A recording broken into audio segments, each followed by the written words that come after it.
ऑलिम्पिकमध्ये मनू भाकर तिसऱ्या पदकाच्या शर्यतीमध्ये आहे। 25 मीटर पिस्टलच्या स्पर्धेमध्ये मनू भाकर फायनलमध्ये आहे। उद्या दुपारी 1 वाजता ही फायनल होणार आहे।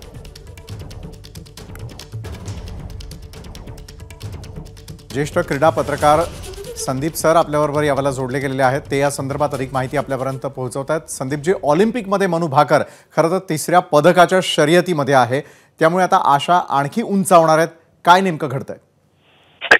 ऑलिम्पिकमध्ये मेडलची हॅट्रिक वाहण्याची ऐतिहासिक घटना कदाचित उद्या होऊ शकते आणि ज्या पद्धतीने मनू भाकर खेळते, जो संयम आणि दडपण हाताळण्याचं तिचं जे कौशल्य आहे ते पाहता उद्या ती पदकांचं ज्याला म्हणता हॅट्रिक आहे ती साधण्याची खूप दाट शक्यता आहे। आणि विशेषतः आज तिची कामगिरी जर तू पाहिलीस तर आज क्वालिफाईंग राऊंडमध्ये जे पहिले 8 खेळाडू असतात ते 8 खेळाडू क्वालिफाय होतात आणि त्यातली तिची जी आजची पदकांची जी कमाई आहे ती दुसऱ्या क्रमांकाच्या याने ती क्वालिफाय झालेली आहे।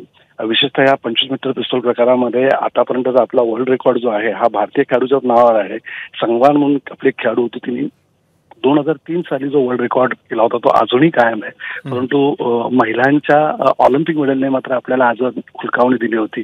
उद्या संगवानचं अर्ध राहिलेलं स्वप्न जे आहे, अपूर्ण राहिलेलं जे स्वप्न आहे ते पूर्ण करण्याची मनू भाकरला खूप चांगली संधी आहे आणि तिचा फॉर्म पाहता आणि विशेषतः तिने जी आधीची 2 मेडल जिंकली आहे त्यामुळे दडपण तिच्याकडून आता दूर झालेलं आहे। इथून तिला फक्त जिंकायचं आहे आणि जसं वाघाला माणसाच्या रक्ताची चटक लागल्यावर जसं त्याची जी झेप असते त्याप्रमाणे तिला आता मेडलची चटक लागलेली आहे असं मला हरकत नाही।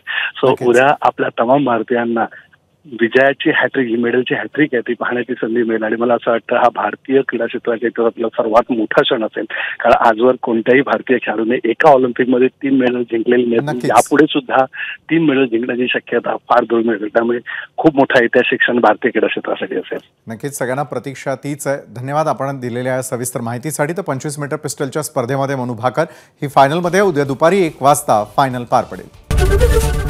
एबीपी माझा, उघडा डोळे बघा नीट।